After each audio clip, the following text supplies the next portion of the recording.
est en direct de La Clé. Il est 6h19 et il y a les CRS qui arrivent. Salut, c'est Chiara pour Wesh Culture. Ce soir, on est à l'Institut du monde arabe pour pouvoir se rassembler et soutenir La Clé, qui est le dernier cinéma associatif de Paris. Ils se sont fait expulser ce matin à 6h. On a rencontré plusieurs personnes qui sont du public, qui sont des représentants. Il y a aussi eu de la prise de parole de la part de politiques et aussi de la part de réalisateurs et réalisatrices qui connaissent bien le milieu et qui connaissent surtout cet endroit. La Clé a toujours été un cinéma associatif qui a ouvert en 1973. Plusieurs associations se sont succédées dans le cinéma pour l'exploiter. Et en fait, la Caisse d'épargne a décidé de le vendre en 2018, donc l'a fermé en avril 2018. Et là, un collectif de passionnés s'est monté parce que c'était le dernier cinéma associatif de Paris à but non lucratif.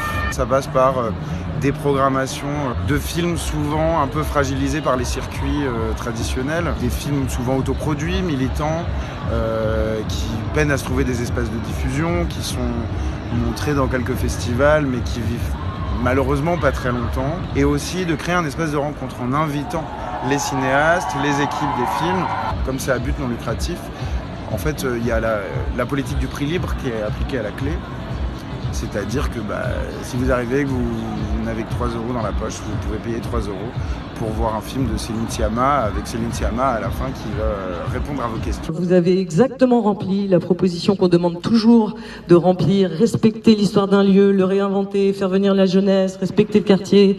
Vous avez fait tout ce qu'il rêve de faire et c'est pour ça que ça s'arrête. C'est précisément pour ça que ça s'arrête. C'est précisément pour toute cette compétence, voilà, dans le grand sabotage de nos alternatives parce qu'elles sont réalistes. Voilà. Et je vous remercie pour ce réalisme.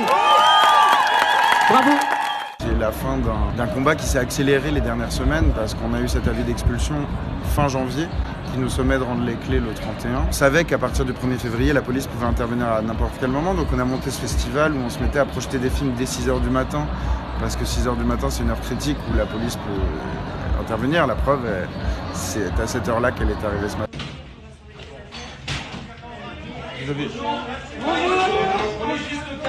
On est juste là, on est tous là. Il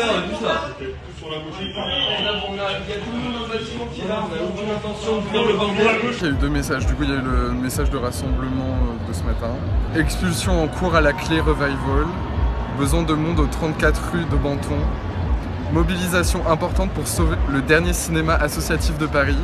Soutien pacifique, pas de violence ni de dégradation. Venez avec vos caméras et appareils photo, les occupantes de La Clé Revival.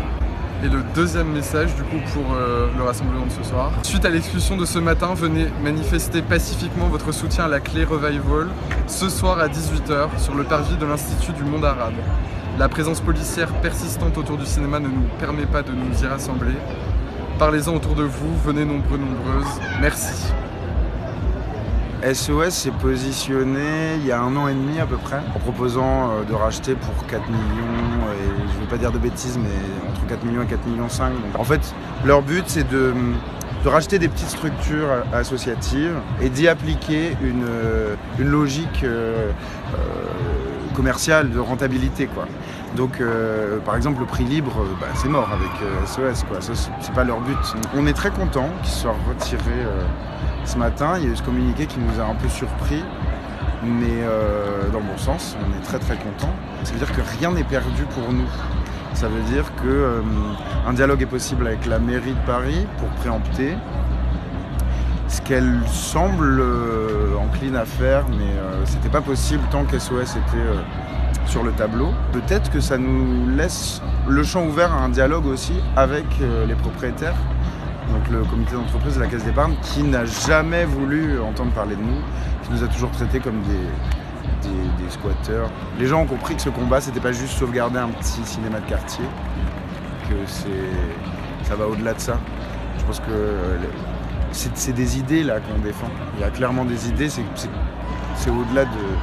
Voilà, c'est au-delà d'un petit combat localisé, c'est clairement politique.